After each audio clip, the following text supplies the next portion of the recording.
Welcome to God's Favourite Shepherds, a collection of 39 short stories rounding out the lives of mainly lesser-known Bible characters, with many of the stories ending with a short quiz. Listen now to the author of God's Favourite Shepherds, Bill Ackland. The story I have for you today I've entitled, A Long Way From Home. My young life was not a happy one. However, it was not always so. Later, it became more wonderful than I could have imagined. I was raised in an area of our country where there were few people.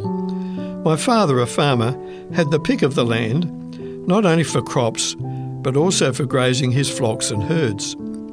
As a young boy, I could run and play anywhere, as long as I could hear my father when he called me to help him with the animals. Then came that awful day when a consort of Roman soldiers, taking a shorter route through our part of the country, happened upon our farm. They seized our whole family and our farm workers, bound us so that we could not run away, and marched us a long way to the large city of Colossae, where a strong Roman garrison was stationed. A day or two later, we were roughly dragged to the slave market to be sold to the highest bidder. The proceeds were divided between the soldiers and their commander. I can remember shaking with fear that I would be separated from my family and never see them again. I was right to be frightened, for when my new master took me to his grand country house, I was forced to live among the sheep, with barely enough food to give me strength to perform my duties. In a way, I was fortunate because of my young age. The older slaves had to work so hard, I wondered how they survived from day to day.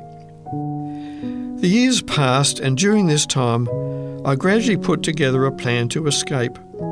All the circumstances had to come together. My master had to be away. The trusted household slaves had to be out of his house. I had to know where the carry bags were kept, and the weather had to be kind as I planned to flee from that part of the country. Most of all, I had to know where my master's money and other valuables were hidden. During the years of my captivity, something strange happened to my master. A small group of men had come to Colossae. They started telling the people of the city about a man who sounded more like a god to me than a man. They even said that this man had been crucified on a Roman cross, even though he had done nothing wrong. He was, in fact, a great healer.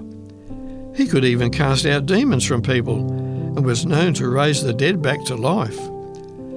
My master had listened to these men a number of times. He even invited their leader to come to his house to tell him more. Then the most amazing thing happened. Our master accepted the teachings of these men and became a follower of Jesus Christ. This man had not only been crucified, but on the third day he rose from the tomb and later went to heaven. This meant quite a change for us as slaves. We were being treated better, but as slaves we were still subject to the Roman regulations that applied to slaves right throughout the empire.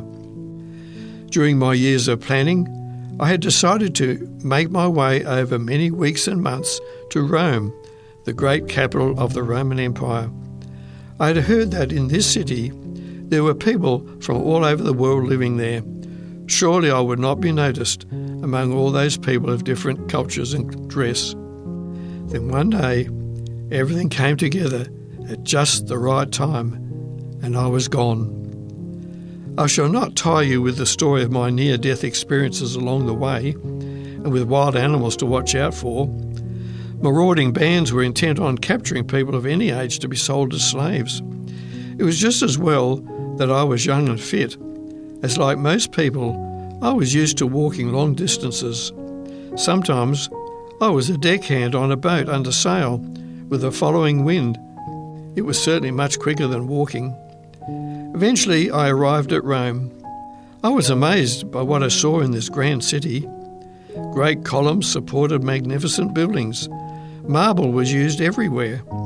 Paved roads were laid out in fine formation, and soldiers of Roman legions in their battle dress kept order among the people. My eyes shone from the glint of the sun on the soldiers' armour. How strong they looked. Who could stand in their way? Somehow I managed to survive, due mainly to the kindness of a group of people that looked familiar, though I had never seen any of them before. Then one day I heard one of them say the name of Jesus. That's it. These people were Christians too, just like those men who had visited my master. Growing within me now was the desire to know more about this man whom they followed. Why were these people so devoted to him? Why did they go out of their way to help people? This wasn't normally done in our society. So over days and weeks, as I benefited from their kindness, I too came to believe in this man who walked this earth not so long ago and who is now in heaven from whence he had come. My new friends saw my life had truly changed. They urged me to meet a special person, a man who, though he had done nothing wrong, was living in Rome under house arrest, waiting to be sent to the court of Caesar. They said this prisoner had gone throughout much of the Roman Empire, telling people about Jesus Christ.